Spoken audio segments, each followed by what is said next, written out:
মাঝে উপস্থিত রঙ্গামারি নির্বাচনী প্রধান সমন্বয়ক জনাব অধ্যাপক কাজী গোলাম মুস্তফা, আমাদের মাঝে আরও উপস্থিত আছেন এই শহীদুল ইসলাম আখন্দ, আমাদের মাঝে উপস্থিত বিশিষ্ট ব্যবসায়ী সমিতির সাধারণ সম্পাদক মামুন, প্রিয় নেতৃবৃন্দ, উপস্থিত ব্যবসায়ী ভাইয়েরা, সকলকে আসসালামু আলাইকুম। হিন্দু ভাইদের আদাব। বক্তৃতা আমরাও তো চাই, কিন্তু কতটুকু আমরা পারি,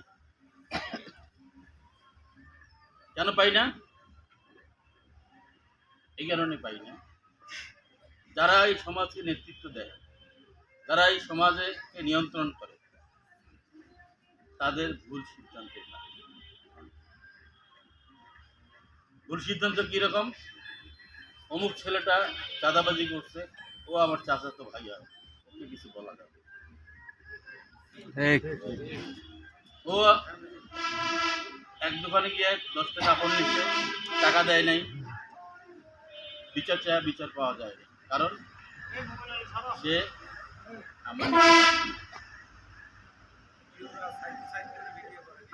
এখান থেকে ভুল করতে গেলে সকলকে আমাদের ঐক্যমত।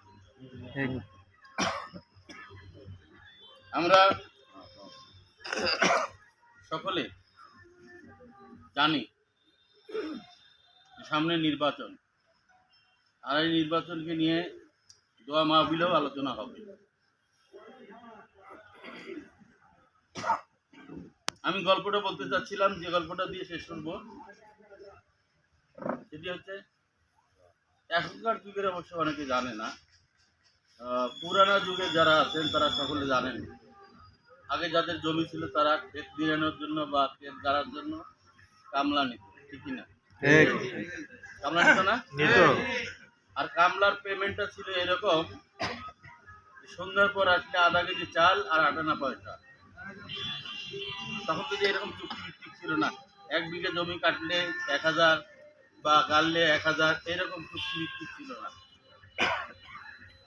আর ওই যে জমিতে কাজ হতো, সেই জমিতে গিয়ে ওই জমিওয়ালা বসে থাকতো আর কাজের তরফদার কি করতো।